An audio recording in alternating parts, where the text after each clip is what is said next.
Hello students, today we are going to conduct the next continuation of our chapter number 20.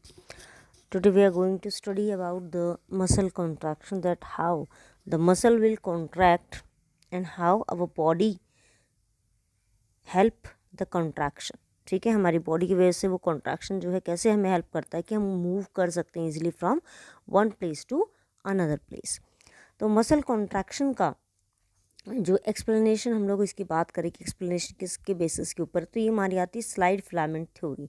अब देखिए slide filament theory किस लिए कि हम लोगों ने जो प्रीवियस स्ट्रक्चर किया था एक्टिन एंड मायोसिन का, तो इसमें हमने किया था कि ये दोनों जो पॉइंट हैं, ये वाला और ये वाला, ये दोनों आपस में क्या करेंगे, जॉइंट करेंगे और मूव करेंगे।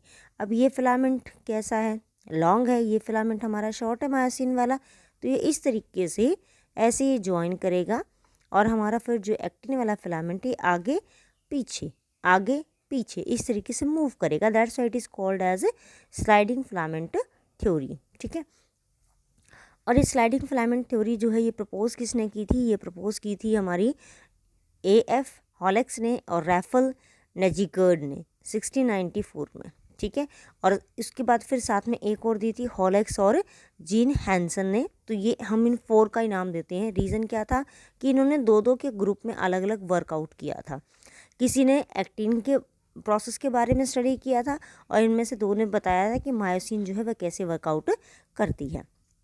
मसल कॉन्ट्रैक्शन जो है बेसिकली ये किसके ऊपर डिपेंड करेगा, this will depend upon the central nervous system. क्योंकि हमारी बॉडी के अंदर जो है जो भी मैसेज वर्कआउट होना है वो सारा किसके थ्रू चलता है, थ्रू द न्यूरॉन्स। ठीक है, और न्यूरॉन किसके थ्रू कंडक्ट हो रहे हैं, हमारे सेंट्रल नर्वस सिस्टम के थ्रू। तो आपको पता है कि सेंट्रल नर्वस सिस्टम के अंदर हम लोग बात करें तो सेंट्रल नर्वस सिस्टम में हमारी 2 तरह की नर्व्स होती हैं। एक हमारी होती हैं क्रेनियल नर्व्स जो कि ब्रेन से होती हैं, जो 12 पेयर होती हैं, और एक हमारी होती हैं स्पाइनल नर्व्स जो कि कितनी होती है, 31 पेयर, जो स्पाइनल कॉर्ड्स की हैं। आगे जाके फिर ये बायोफर्केट हो जाती हैं सभी की सभी। ठीक है, तो वो जो नर्व्स हैं वो पूरी बॉडी के अंदर कन्वर्टेड हैं। अब इसमें 2 पार्ट दे रखा कि मोटर न्यूरॉन वर्क करता है।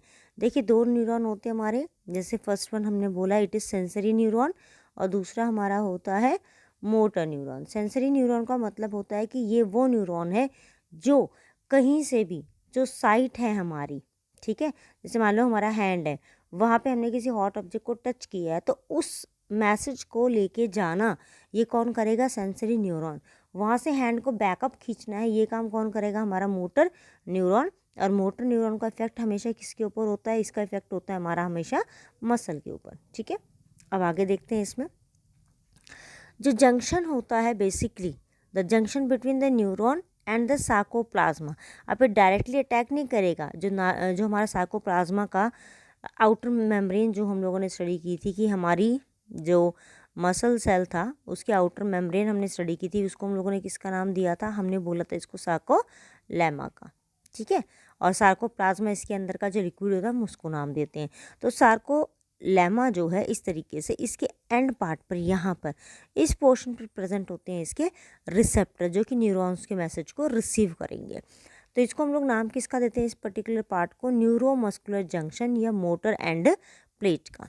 ठीक है, जैसे ही न्यूरल सिग्नल यहाँ पे रिलीज होता है ऑटोमेटिकली दे विल रिलीज एसाइटोकोलिन। ठीक है, ये ऑटोमेटिकली रिलीज करेगी एसाइटोकोलिन, जो क्या करेगी, एक एक्शन पोटेंशियल अराइज करती है। एक्शन पोटेंशियल का मतलब है कि जैसे हमारा ये हम पार्ट में डिवाइड कर देते हैं मसल को, कि यहाँ पे मान लो पॉजिटिव चार्जेस हैं, अंदर नेगेटिव चार्जेस आ रखे हैं। ठीक है, तो ये पॉजिटिव और नेगेटिव चार्जेस किसकी वजह से आते हैं, हमारी बॉडी के अंदर जो आयंस प्रेजेंट है उनकी वजह से आते हैं। तो इनको एक्टिव कर देती है कि भाई आगे आप कंटिन्यूएशन में मैसेज भेजें और उसके अकॉर्डिंग अपने चार्जेस को अरेंज करें। ठीक है, उसके बाद अगर हम लोग देखें इसमें नेक्स्ट, जैसे ही ये एक्शन पोटेंशियल जनरेट होता है ये स्प्रेड होता है थ्रू आउट द मसल, पूरी की पूरी मसल में ये स्प्रेड हो जाएगा।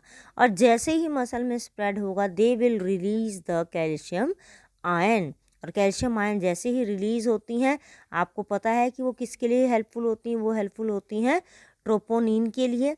ट्रोपोनिन के फिलामेंट को वो क्या कर देंगी, एक्टिव कर देंगे। ट्रोपोनिन का जो फिलामेंट है वो क्या करेगा, जो उसने एक कवरिंग लगा रखी है ट्रोपोनिन की, ये देखिए लास्ट वाले इसमें मैं आपको दिखाती हूँ। ये देखिए यहाँ पे ट्रोपोनिन की कवरिंग अपनी लगी हुई है, ठीक है। ये ट्रोपोनिन की कवरिंग यहाँ से क्या रिलीज हो रहे हैं अपने कैल्शियम के आयंस, और ये क्या करेंगे फिर ये हेल्प करवाएंगे किसको, बाइंडिंग को। ये देखिए हम लोगों ने इसके फंक्शन में भी स्टडी किया था कि troponin masks the active binding site for the myosin on the acting filament, ठीक है। तो ये ऑटोमेटिकली क्या करवा देगा, उसको बाइंड अप करवाना स्टार्ट कर देगा, ठीक है। जैसे ही बाइंड अप कराएगा तो जो उसकी मास्क की एक्टिविटी है, यानी कि जो उसने कवर लगा रखा है वहाँ पे देखिए इसके ऊपर आपको कोई भी अलग से फिलामेंट की लेयरिंग नहीं दिख रही होगी, ठीक है, इस पर्टिकुलर स्ट्रक्चर के अंदर। तो वो रिमूव कर दिया है किसने, हमारा ट्रोपोनिन ने, ठीक है। उसके बाद एटीपी एनर्जी चाहिए, तो एटीपी का जो हमारा कॉम्प्लेक्स है किसके पास है, वो हमारा प्रेजेंट होता है किसके पास है, मायोसिन के पास। तो मायोसिन हेड के पास जो एक्टिव पार्ट है एटीपी का वो एक्टिवेट हो जाएगा along with the enzyme ATPase. वो एक्टिव होकर इसको वर्कआउट कराना स्टार्ट करेगा। ये देखिए इस तरीके से ये वर्क करेगा हमारा, ठीक है। यानी कि सबसे पहले यहाँ पे एक्टिव हो रहे हैं ये मॉलिक्यूल्स, ये देखिए। उसके बाद एक्टिन फिलामेंट जो होता है ये एक्टिव हो रहा है, ट्रोपोनिन इसमें से अपना लेवल रिलीज़ करवा रहा है धीरे धीरे, ठीक है। उसके बाद क्या हो रहा है, यहाँ पे फॉर्मेशन हो रही है किसकी, हमारी क्रॉस ब्रिज की। ये इस वाले पॉइंट को हम लोग किसका नाम देंगे, क्रॉस ब्रिज का। और ये पोजीशन यहाँ पे हो रही है स्लाइडिंग और रोटेशन की। बैक में जाता है जब एडीपी बनता है, फॉरवर्ड में जाएगा तब एटीपी बनेगा। ये देखिए इस वाले में, सी वाले में अगर आप देख रहे हैं यहाँ पे स्लाइडिंग हो रही है, ये बैक जा रहा है। डी वाले में आगे फॉरवर्ड हो रहा है, तो ये यहाँ पे क्या बन रहा है, हमारा एटीपी बन रहा है। तो this is how our muscle will move. Thank you.